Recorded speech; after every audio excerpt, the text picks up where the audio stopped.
आमर ज्ञान अति सीमित आम सब जिनस को विज्ञान तौलु विज्ञान एमती हो पारनी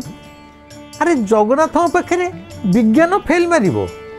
जगन्नाथ पाखे विज्ञान कौन से जहाँ चाहिए ता करें तेणु आज पोता जाइथिबा श्री चैतन्य हाथ में बौल काठीटी ता परदिन एक झंकालिया बड़ द्रुम बड़ वृक्ष में परिणत हो जाइथिला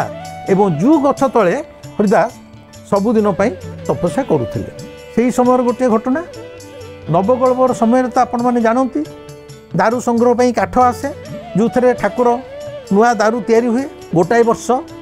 नवकलवर जी काठ ठाकुर मूर्ति तैयारी होते विग्रह तैयारी होते काठ कौन टे बड़का पड़ा अरे बड़का पड़ा काठ कौन हम कौटू आसो तेणु केते जन जाइए कहले राजा को कहले आज्ञा से जो बौल गछटा एत बड़ बढ़िक अच्छी से खंडे गंडी काटिदवा डाल तो पोशाक मिलिक अच्छे हेल्ले आम कमटा चलीज राजा कहले ठीक अच्छे जाओ नवकलवर जो काठटा नियंटा पड़ा से नियंटिया काठटी के आने बौल गछ पाखे पहुँचले देखिले से जो झंकालिया बौल गछटी पूरा थिला तार शाखा प्रशाखा काया विस्तार करी से संपूर्ण झाउली जाइकी निस्तेज होगी जमी छोट पिलाटे जाकी जुग हो बसी जाए से सेमती टोटाल डाल फाल सब जाकी जुग हो तले लगी जाइए